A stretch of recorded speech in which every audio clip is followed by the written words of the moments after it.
आज पुलवामा हमले की चौथी वर्षी है। आज ही के दिन जैश ए मोहम्मद के आतंकी ने जम्मू कश्मीर के पुलवामा में सीआरपीएफ के काफिले पर हमला किया था। जैश के आतंकी ने विस्फोटकों से लदी कार को सीआरपीएफ के काफिले से टकरा दिया था। भीषण आत्मघाती हमले में सीआरपीएफ के 40 जवान शहीद हो गए थे। 14 फरवरी 2019 को सीआरपीएफ का एक काफिला श्रीनगर जम्मू हाईवे से गुजर रहा था। 78 बसों के इस काफिले में सीआरपीएफ के 2500 जवान अपनी ड्यूटी पर लौट रहे थे। दोपहर के करीब 3 बजे का वक्त था।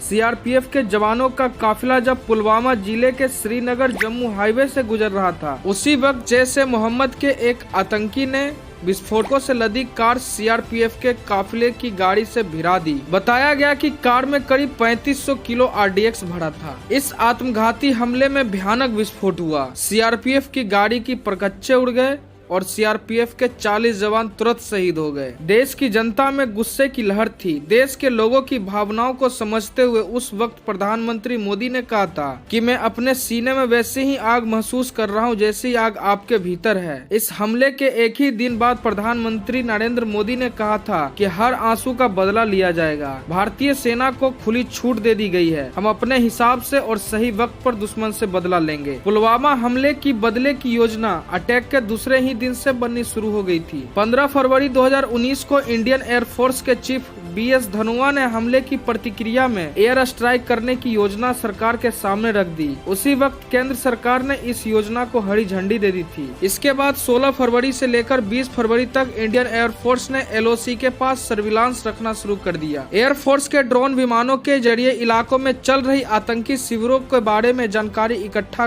करनी शुरू कर दी गई। एयरफोर्स के साथ देश की खुफिया एजेंसियां भी इस काम में लगी थी। 22 फरवरी को national security adviser Ajit Doval ने सरकार को एयर स्ट्राइक के टारगेट की जानकारी दी। उन्होंने बताया कि सेना के पास किन किन जगहों पर हमले करने का ऑप्शन है। 22 फरवरी को एयरफोर्स ने इस मिशन को सक्रिय कर दिया। इस मिशन को अंजाम देने के लिए इंडियन एयरफोर्स ने अपने 1 स्क्वाड्रन टाइगर्स और 7 स्क्वाड्रन बैटल एक्सेस को लगाया था। इस मिशन के लिए मिराज स्क्वाड्रन के 22 जेट को तैयार रहने का निर्देश दिया गया था। 24 फरवरी को मिशन का ट्रायल किया गया। ट्रायल के बाद 26 फरवरी को मिशन को अंजाम देने का प्लान बना। 26 फरवरी 2019 की सुबह 3 बजे के करीब बालाकोट के आतंकी शिविर पर भारतीय फाइटर जेट ने हमला किया। पाकिस्तान को इसकी कानो कान खबर नहीं थी कि अंधेरे में एयरफोर्स के फाइटर जेट ने बालाकोट के आतंकी शिविरों पर हमला कर उन्हें तबाह कर दिया।